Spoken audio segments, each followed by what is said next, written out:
হাদিস তো বলে মানুষকে, আন্নাস মানুষকে, আইয়ানফাআন্নাস মানুষ তো মানুষ, যার দ্বারা উপকার হবে, অপকার তো প্রশ্নই ওঠে না। ও তো মানুষ, মানুষের থিওরি তো হাদিস দিছে, মান্নাস মাইয়ানফাউন্নাস, মানুষ তো ও। এই জন্যই তো আল্লাহ রাসূল দৃষ্টান্ত দিছেন।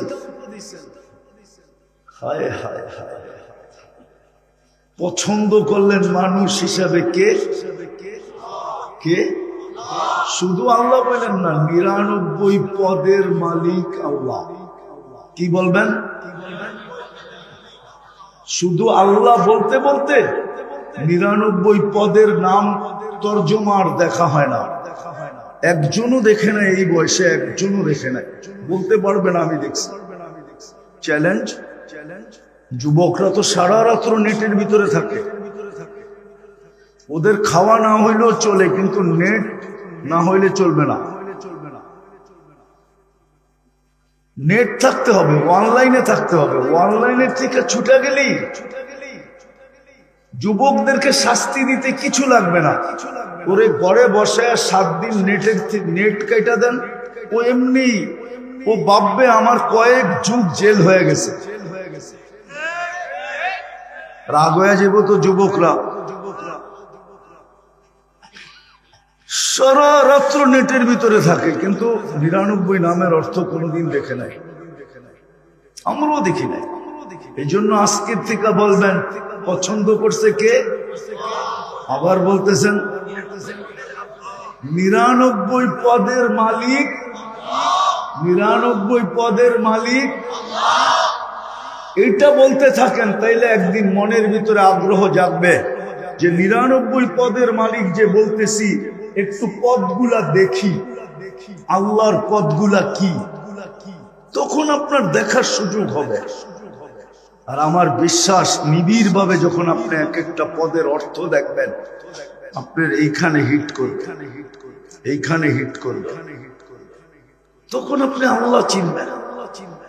আজকে আমরা আল্লাহ চিনি না।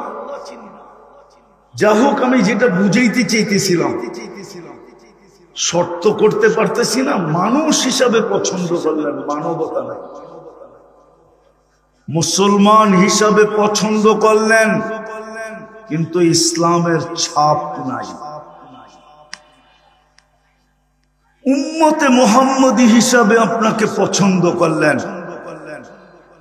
ওই নবীর উম্মত হিসাবে পছন্দ করলেন, যার উম্মত হওয়ার কারণে আদম আলাইহিস সালাম বলতেছে আমার চেয়ে কোটি গুণ বেশি ভালোবাসা। আল্লাহর এদের সাথে প্রমাণ পর্যন্ত দিলেন। আরো কয়েকটা দিতে পারি, ওনারই কথা। নবী পর্যন্ত অপেক্ষা করতেছেন আমাদের হাতের ছোঁয়ার জন্য।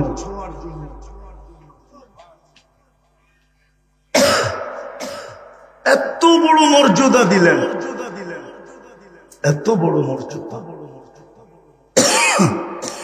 ওই রসুলের আদর্শ কোথায়? ওই রসুলের আদর্শ আমাদের আদর্শ যদি থাকতো, তাহলে যুবক 14 তারিখ উদযাপন করবে কেন? মুসলিম সমাজে 31 নাইট হবে কেন? মানলাম 31 নাইট উদযাপন করলে যদি ওরা আমাদেরকে গলায় লাগাবে, তাইলে আফগানিস্তান মাটিতে মিশাইল কেন? ইরাক মিশাইল কেন? এখন ফিলিস্তিন মিশাইতেছে কেন? লিবিয়া মিশাইল কেন? আমি তো ঘুরে বলতেছি, ওই দেশের মানুষগুলো তো বেশিরভাগ ওদের রঙে রঙিন ছিল, যেমন আজকে আমরা ওদের রঙে রঙিন। যদিও নামাজে বলি গায়রিল মাগদুবি আলাইহিম ওয়ালাদ-দাল্লিন, যদিও বলি আল্লাহ ওদের রং থেকে আমাদেরকে বাঁচান, কিন্তু ওদের রং থেকে তো আমরা বাঁচি নাই। তো আল্লাহ বলে যখন রং থেকে বাঁচিস নাই, তো হাতের থেকে বাইচা লাভটা কি? এই জন্যই তো ওদের হাতে আমরা মারি খেতেছি। আল্লাহ বলে তুইও রং থেকে বাঁচস নাই। যখন রং থেকেই বাঁচস নাই, রঙই লেগে গেছে গায়ে, তো এখন হাতের মার খেলে অসুবিধাটা কি? এই জন্যই তো আজকে শত শত বৎসর ওদের হাতে মার খেতেছি। আর খাবেন না কেন আপনি? কেন খাবেন না? একটা উদাহরণ দিব।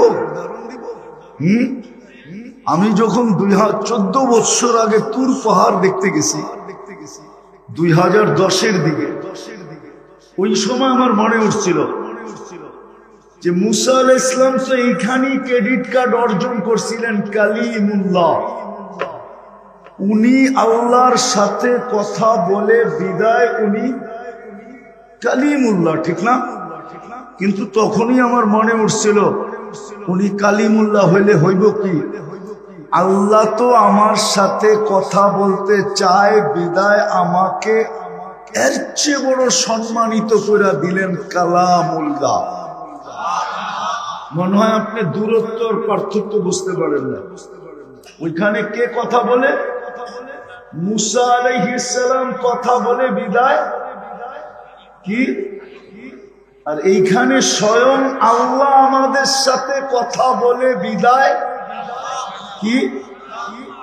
এইখানে কোন যুবক বলুক, আমি পড়ার কথা বলতেছি না, পড়া বাদ দিলাম, কোন যুবক বলুক ডেলি আমি কোরআনটাকে নিয়ে একবার চুমা দিই, এই কথা মনে করা যে আল্লাহ তো আমার সাথে কথা বলতে চাইলো, বিদায় দিল কালামুল্লাহ। আমি পড়ি আর না পড়ি, চুমা তো দিতে পারি। বলুক এক যুবক চুমা দেয় কিনা? বলুক এক সাধারণ মানুষ যারা আমরা এখানে বসে আছি মুসল্লি, আমরা ডেলি কোরআন পড়ি কিনা? আচ্ছা পড়তে না পারি, চুমা দেই কিনা?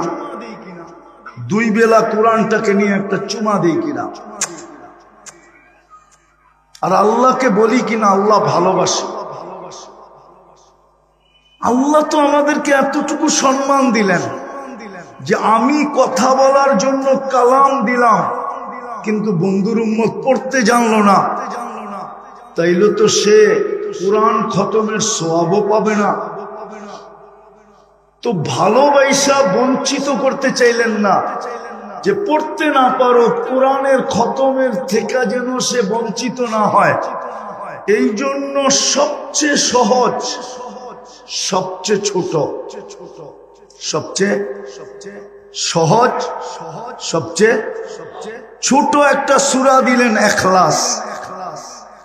একবার পড়লে 10 পারা, 2 বার পড়লে, 3 বার পড়লে, বলুক এখানে কেউ যে আমি ডেলি এই নিয়তে 3 বার পড়ি যে আজকে আমার আমল নামায় 1 খতম কোরআনের সওয়াব লেখা হবে?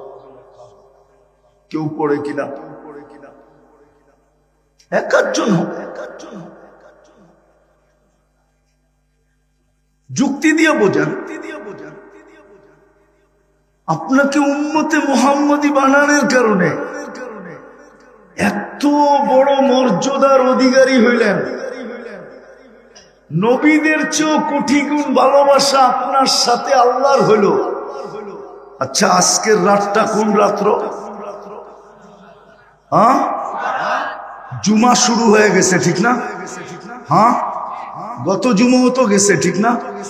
বলেন তো এখানে কেউ আছেনি 1000 বার দুরূদ পড়ছে গত জুমায়? বা জুমার দিন 1000 বার দুরূদ পড়ে? অথচ আমাদের নবীজির তো আবেদন ছিল, আমাদের কাছে আবেদন ছিল, অনুরোধ ছিল, দরখাস্ত ছিল, এমনকি নিজের হাত পর্যন্ত পাতা ছিল, শুক্রবারে আমার উপরে বেশি বেশি দুরূদ পড়ো। এই মাদ্রাসার ছেলেরাও তো পড়ে। 24 ঘন্টায় যদি 1000 দুরূদ হয়, তাইলে পার ঘন্টায় কয়বার হয় বলেন? কিন্তু পড়ি তো না। কোরআন দিল ছুঁয়া দেখি না, চুমা দিয়া দেখি না। এত বড় সম্মানিত করলো, আদর্শবাদী দিলাম, একটা দিন 1000 দুরূদ পড়ি না, 200 মনে হয় পড়ে না কেউ। 100 মনে হয় পড়ে না।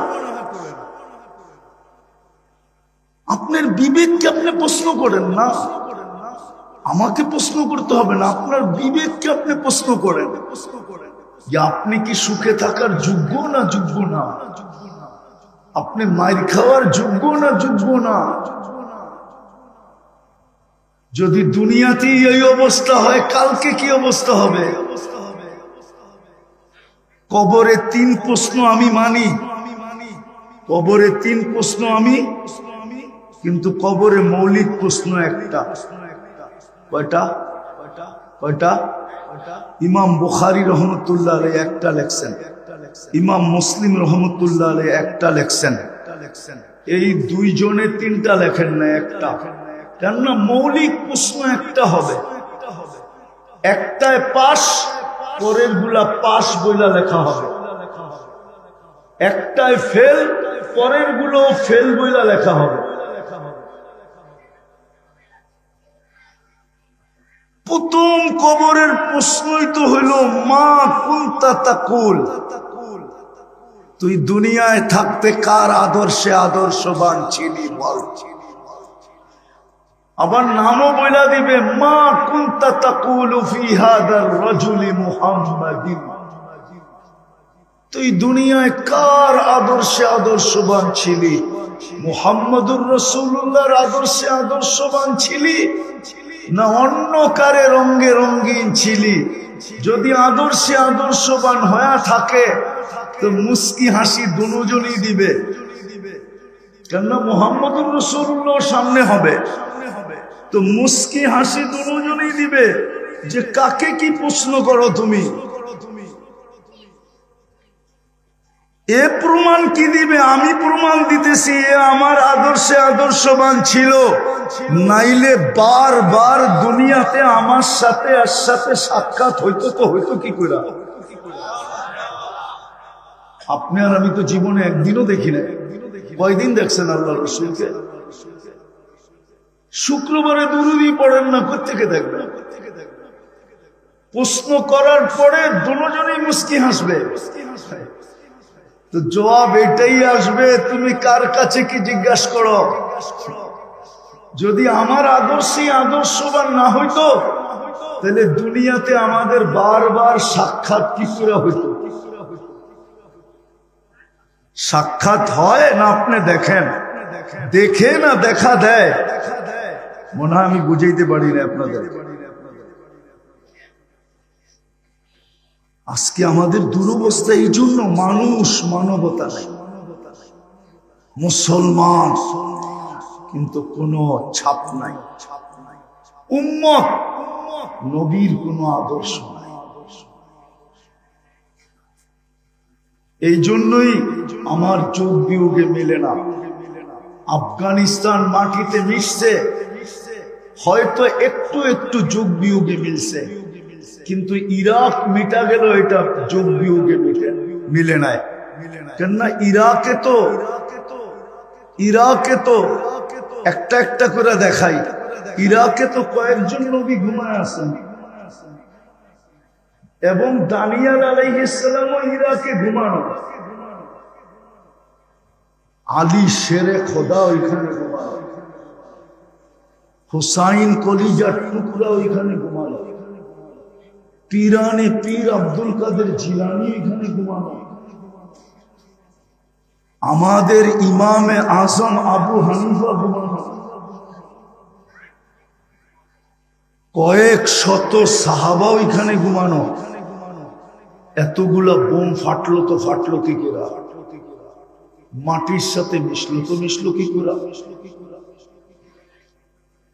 লিবিয়া মাটির সাথে মিশা গেল, এটাও তো যোগ বিয়োগ মিলে না। কেননা টিউনিসিয়া লিবিয়া মিলা 12,000 সাহাবায়ে কেরামের কবর ওইখানে। কত?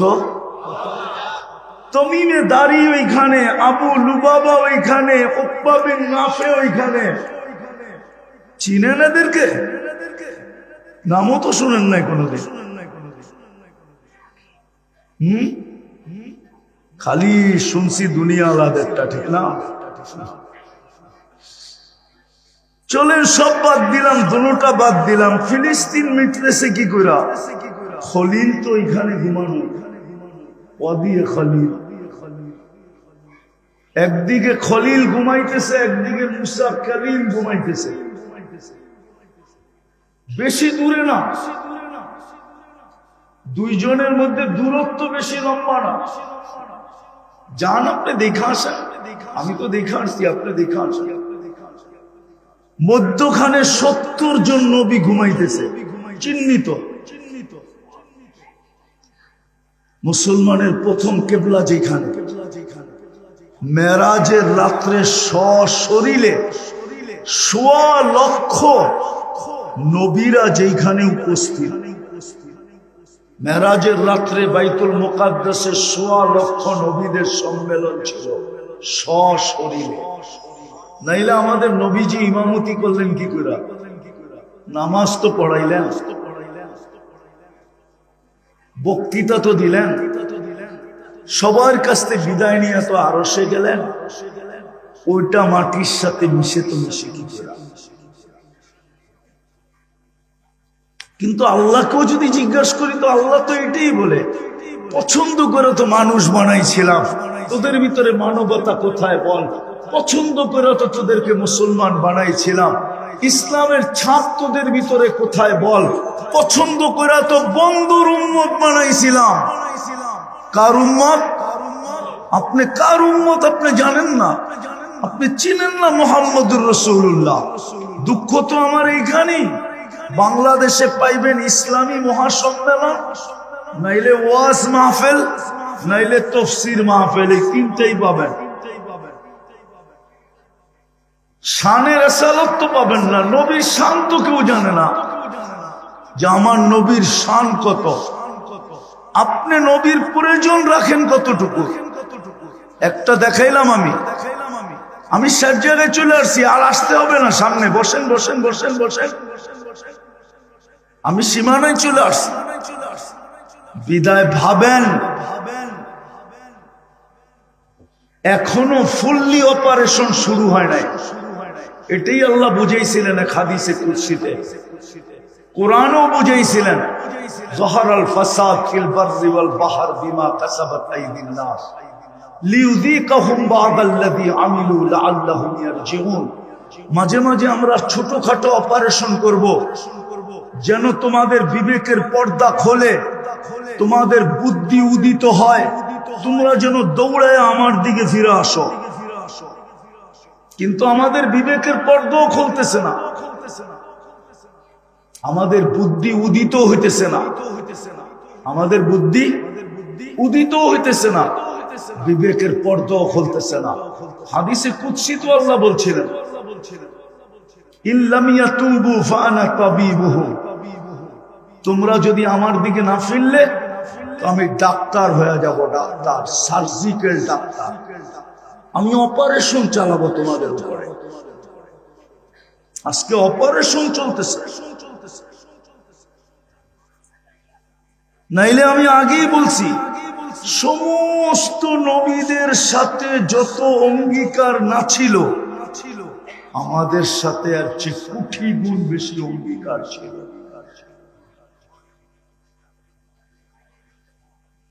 কোটি গুণ অঙ্গীকার আমাদের সাথে ছিল, ওয়াদা ছিল, অঙ্গীকার ছিল।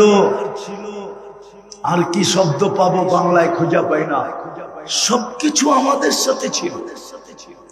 কেননা আমাদের পরে তো কোনো উম্মত নাই। ভান্ডার রাখবেন তো রাখবেন কার জন্য? আমাদের নবীজির পরে তো নবী নাই, তাহলে আল্লাহ নিজের ভান্ডার রাখবেন তো রাখবেন কার জন্য বলেন? কি সর্বশেষ যে খায় সে তো পাতিল নিয়েই বসে, ঠিক না? সবার শেষে কে খায়? মা, ঠিক না? তো মা কি নিয়ে বসে? তো জামাই যদি শাশুড়ি জিজ্ঞাসা করে, আম্মা আপনি তো দেখি পাতিল লয়ে বইছেন, তো শাশুড়ি হাসতে হাসতে বলে, বাবা তোমার ঘরে খাওয়ায়া এখন আর যা বাচ্চে আমি একটু কাঁচায় কুচায় খাই। আল্লাহ তো পুরো সবকিছু আমাদেরকে উঠায় দিলেন। কিন্তু তাকাইলে তো দেখা যায় আমাদের সবচেয়ে বেশি দুরবস্থা। এই দুরবস্থা তো 313 জন যখন ছিল তখনও ছিল না, যখন গায়ে কাপড় ছিল না তখনও ছিল না, যখন পেটে ভাত ছিল না তখনও ছিল না, যখন পায়ে জুতা ছিল না তখনও ছিল না, যখন মাথা গোচার ঠাই ছিল না তখনও ছিল। আজকে কেন দুরবস্থা? একজন ধরলে 18 কোটির গলা টিপা ধরতে চায়। ইসকন কয়জন ধরছে? একজন, ঠিক না? আপনি তো 18 কোটি অবরুদ্ধ না? অবরুদ্ধ না, 18 কোটির গলা চেপা ধরতে চাইতেছে,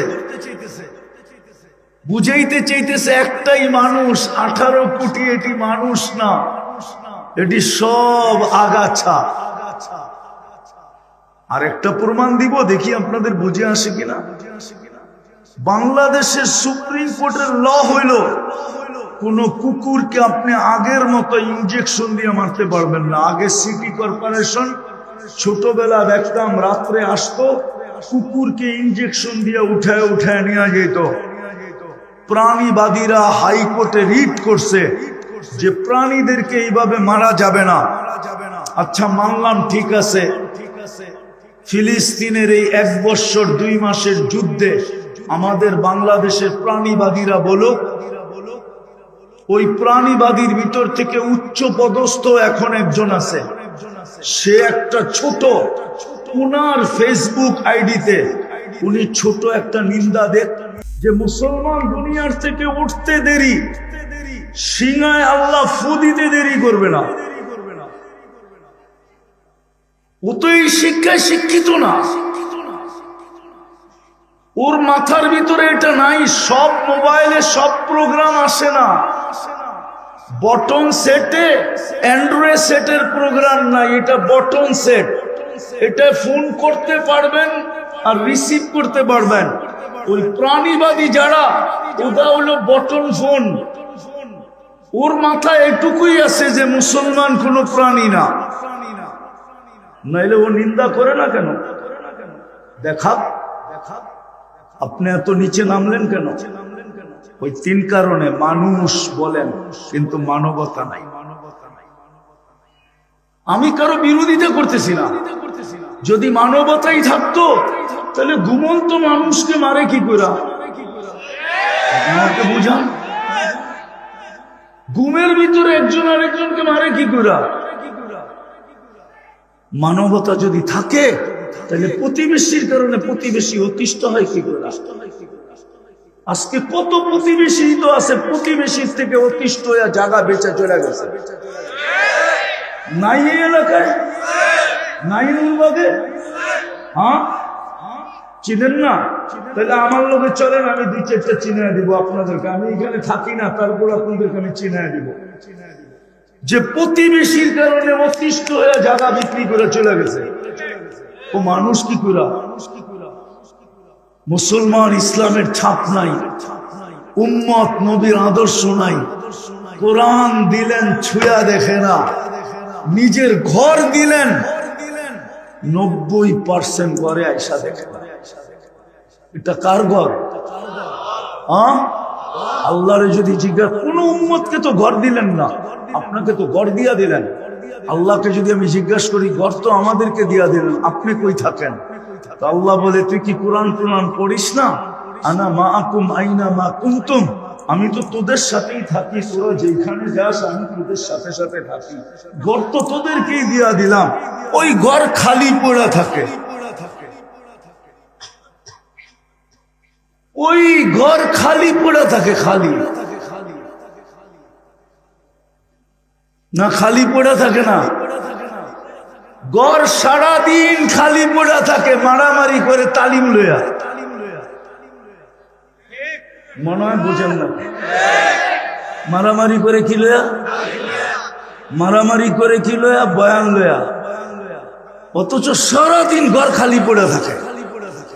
লানত আমাদের জিন্দেগির উপরে। এখনো যে বেঁচে আছি শুধু মুহাম্মদুর রাসূলুল্লাহর কারণে বেঁচে আছি। জিজ্ঞাসা করে ফেলছিলেন, অতীতে তাকায়া দেখতেছি সব উম্মতকে সমূলে ধ্বংস করে দিচ্ছেন, আমার উম্মতকেও ধ্বংস করবেন?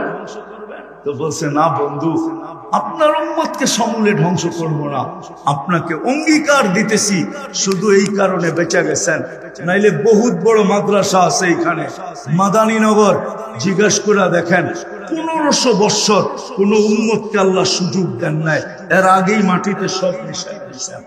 1500 বৎসর হয়ে গেছে, আপনাকে আমাকে সুযোগই দিয়া যেতেছেন, বিদায় আসেন, আজকে তওবা করেন। তওবা করবেন? করবা যুবক? তওবা তওবা করো, তওবা, নাইলে এইখানের দিন কাটা যাবে, কিন্তু ওইখানেরটা কাটবে না। কবরে যাওয়ার পরে যখন জিজ্ঞাসা করবে, ওই দিন জবাব মুখ দিয়ে আসবে না। হাউজে কাউসারে যাবে, প্রথম ডিসাইড হবে কিয়ামতের মাঠে হাউজে কাউসারে। প্রথম সিদ্ধান্ত হবে এটা কোন দিকে যাবে, ডাইনে না বামে, জান্নাত না জাহান্নাম। হাউজে কাউসারে ডিসাইড হবে, যার মুখে হাউজে কাউসার লাগবে এটা অবধারিত, এটা জান্নাতে যাবে, যেই কোনো ভাবে হোক যাবে। কেননা যেই ঠোঁটে হাউজে কাউসার লাগছে ওই ঠোঁটে আর কোনদিন পিপাসা লাগবে না। যেই ঠোঁটে হাউজে কাউসার লাগছে ওই ঠোঁট দুচোখ ধারণ করার ক্ষমতা রাখে না। আপনি হাউজে কাউসার চিনেন না, হাউজে কাউসার জিনিসটা। এই জন্যই তো একদলকে আল্লাহ রসুল হাউজে কাউসারে বলবে, সুখান সুখান লিমান গাইয়ারা বাদ, যাও দূরে সরো, তোমাদের জন্য হাউজে কাউসার না। তোমাদের ঠোঁটে হাউজে কাউসার লাগা মানি তোমরা জান্নাতি, তোমরা হাউজে কাউসারের উপযুক্ত না, সরো। তোমরা আমার চোখের পানির ইজ্জত রাখো নাই, সময় তো নাই, আমরা নবীর চোখের পানির ইজ্জত রাখি নাই।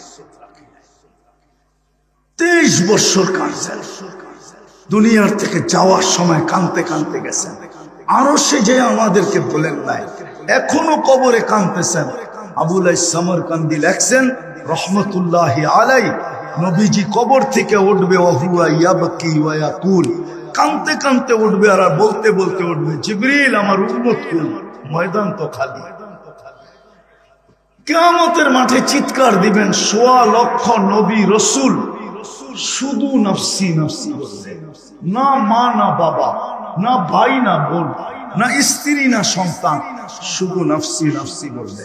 আর আমাদের নবীজি উম্মতি উম্মতি বলবে। আমরা ওনার ইজ্জত রাখি নাই, বিদায় আসেন, এখনো সুযোগ আছে। একটা হাতিয়ার আমাদের হাতে এখনো আছে, সেটা হলো যদি আল্লাহর কাছে সরি বলার মতো বলতে পারে, তওবা করার মতো করতে পারে, নাইলে কিচ্ছু নাই আমাদের কাছে। এই দাড়ি, এই টুপি, এই জুব্বা আর এই সুব্বা, এই পাগড়ি আর এই সাগরি, দুনিয়ার বহুত কওম আছে আল্লাহ মানে না পাগড়ি পরে, দুনিয়ার বহুত কওম আছে আল্লাহ মানে না দাড়ি রাখে, দুনিয়ার বহুত কওম আছে আল্লাহ মানে না কিন্তু জুব্বা পরে। আমার সাথে চলেন, আমি দেখায় দিব আপনাদের।